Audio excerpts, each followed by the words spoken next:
Hello friends, आप सभी का स्वागत है आपके अपने YouTube channel study with Sujit में। तो दोस्तों, आज हम लोग बात करेंगे बायोलॉजी के महत्वपूर्ण पाठ नंबर 14 पारितंत्र इकोसिस्टम। इससे जितने भी ऑब्जेक्टिव हमारे बोर्ड एग्जाम में अभी तक पूछे गए हैं उन सभी ऑब्जेक्टिव क्वेश्चंस को इस वीडियो में कवर करेंगे और इस वीडियो में महत्वपूर्ण क्वेश्चन भी शामिल किया गया है ताकि बोर्ड एग्जाम में इस पार्ट से एक भी प्रश्नोत्तर ना छूटे। इस पार्ट से लगभग 3 से 4 क्वेश्चन हर साल पूछे जाते हैं, तो कृपया इसे लास्ट तक देखें क्योंकि यह भी सेशन बहुत ही महत्वपूर्ण होने वाला है।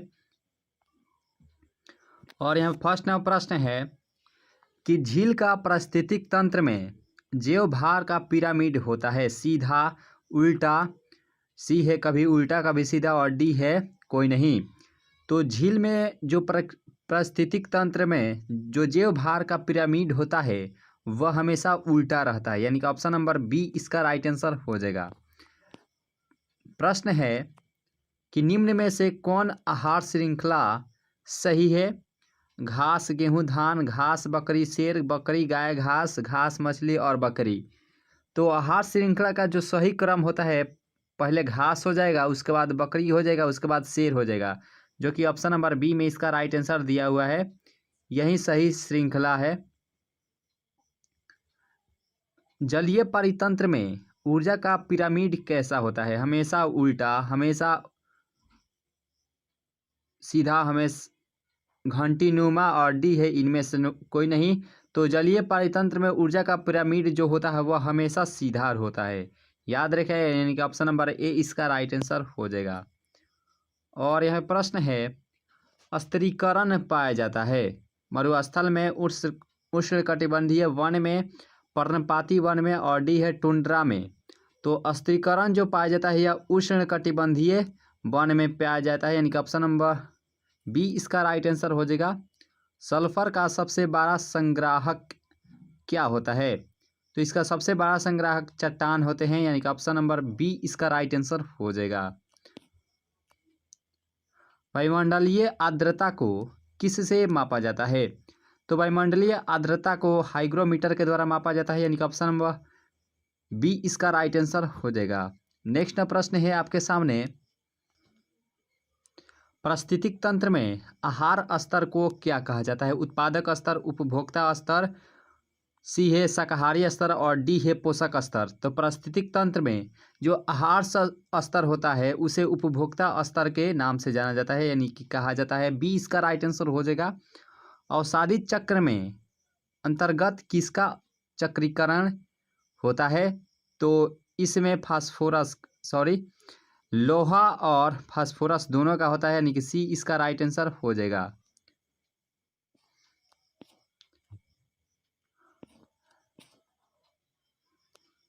सबसे महत्वपूर्ण आपके सामने प्रश्न है कि 10% ऊर्जा ह्रास का विनिमय यानी कि नियम किसने बनाया?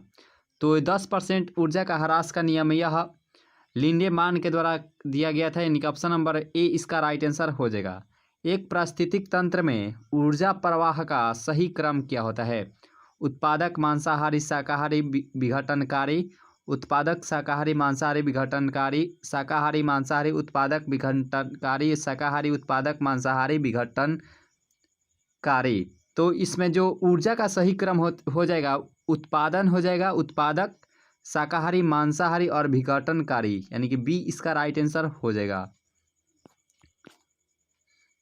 प्रश्न है कि वन पारितंत्र में शेर का पोषण स्तर क्या होता है? तो इसमें शेर का पोषण स्तर T4 हो जाएगा, यानी कि ऑप्शन नंबर बी इसका राइट आंसर हो जाएगा, T4। एक साधारण खाद्य श्रृंखला का सही क्रम क्या होता है? तो पहले घास हो जाएगा, उसके बाद बकरी, उसके बाद मनुष्य हो जाएगा, यानी कि ऑप्शन नंबर ए इसका राइट आंसर हो जाएगा। नेक्स्ट प्रश्न कि एक खाद्य श्रृंखला में निम्नलिखित में सर्वाधिक संख्या किसकी है? उत्पादक, प्राथमिक उपभोक्ता, द्वितीयक उपभोक्ता और डी है अपघटक। तो सबसे अधिक जो होता है खाद्य श्रृंखला में संख्या वह उत्पादक ही होती है, यानी कि ऑप्शन नंबर ए इसका राइट आंसर हो जाएगा। नेक्स्ट प्रश्न है मूल रोम किसमें नहीं होती है? जलोदभिद में, लौणोदभिद में, स्थलोदभिद में और हेलियोफाइट में। तो मूल रोम यह जलोदभित में नहीं होती है, यानी कि ऑप्शन नंबर ए इसका राइट आंसर हो जाएगा। तालाबीय पारिस्थितिक तंत्र में बड़ी मछली क्या होती है? तो बड़ी मछली यह तृतीय उपभोक्ता का उदाहरण होता है, यानी कि तालाबीय पारिस्थितिक तंत्र में बड़ी मछली यह तृतीय उपभोक्ता होती है। डी इसका राइट आंसर हो जाएगा। और यहाँ पे प्रश्न है कि किस पारितंत्र की सफल प्राथमिक उपभोक्ता उत्पादकता सर्वाधिक है? घास स्थल, मैंग्रोव, कोरल रीफ और डी है वर्षावन। तो पूछा है किस, तो मैंग्रोव पारितंत्र की सफल प्राथमिक उपभोक्ता सर्वाधिक है, यानी कि बी इसका राइट आंसर हो जाएगा। सबसे बड़ा पारितंत्र क्या होता है? वन का पारितंत्र, तालाब का पारितंत्र, समुद्र का पारितंत्र और डी है घास स्थल का पारितंत्र। तो सबसे बड़ा पारितंत्र होता है समुद्र का पारितंत्र, याद रखिए, यानी कि ऑप्शन नंबर बी इसका राइट आंसर हो जाएगा।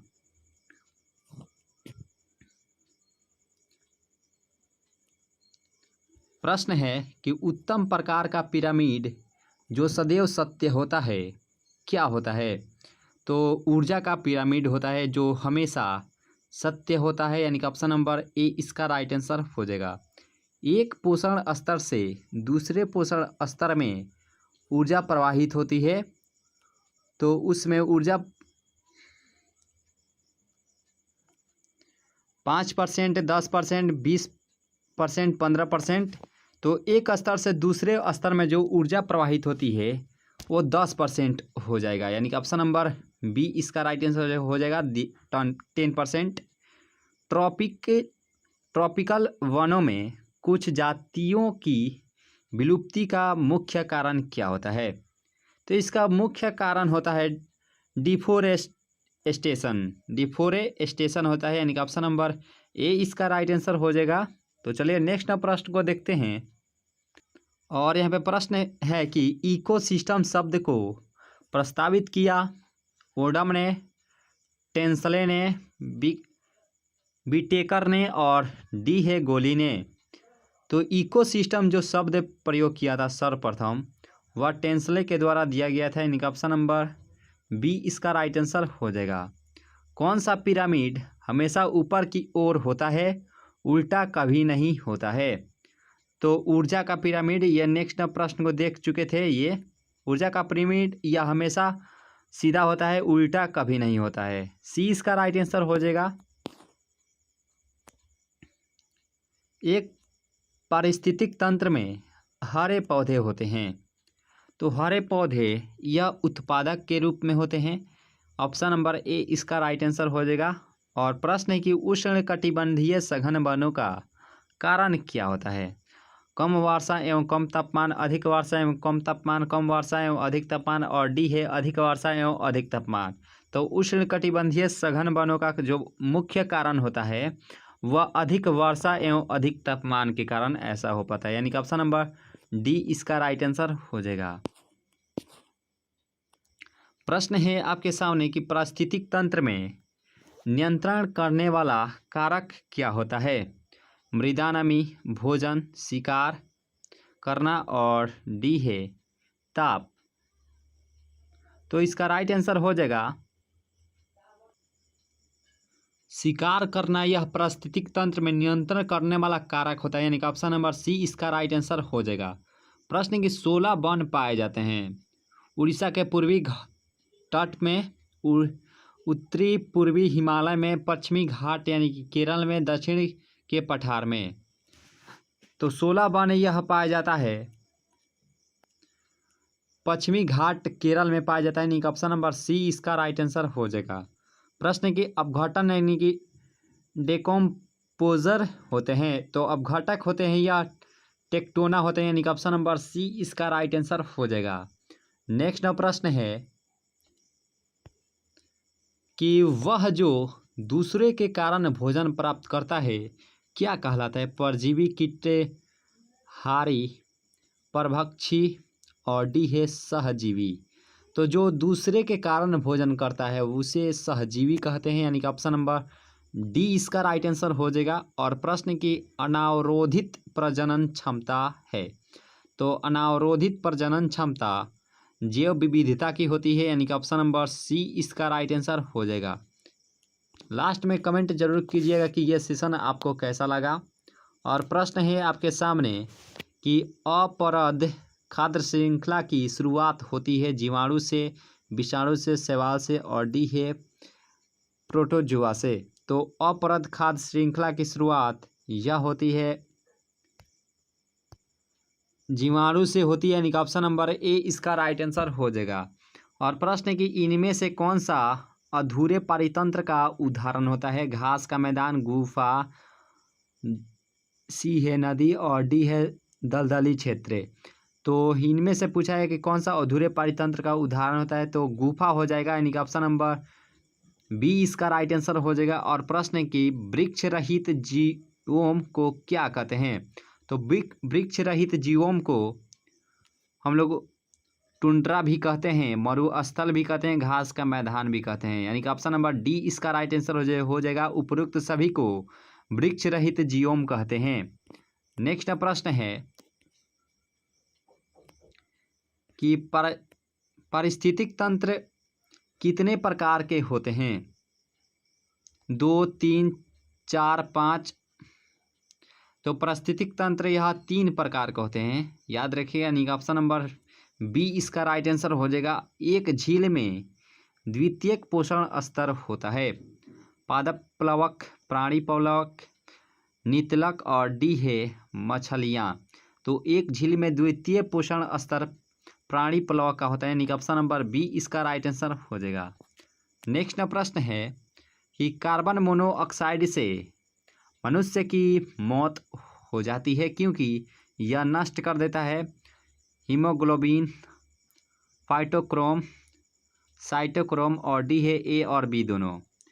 तो कार्बन मोनोऑक्साइड से CO से मनुष्य की मौत हो जाती है क्योंकि यह नष्ट कर देता है हीमोग्लोबिन का, यानी कि ऑप्शन नंबर ए इसका राइट आंसर हो जाएगा, याद रखेगा।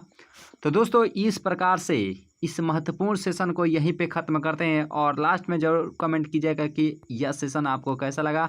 अगर ये वीडियो अच्छी लगी हो तो इसे लाइक जरूर कीजिएगा, और इस चैनल से नए जुड़े हो तो चैनल को सब्सक्राइब जरूर कीजिएगा। तो thanks for watching this video, मिलते हैं नेक्स्ट वीडियो में।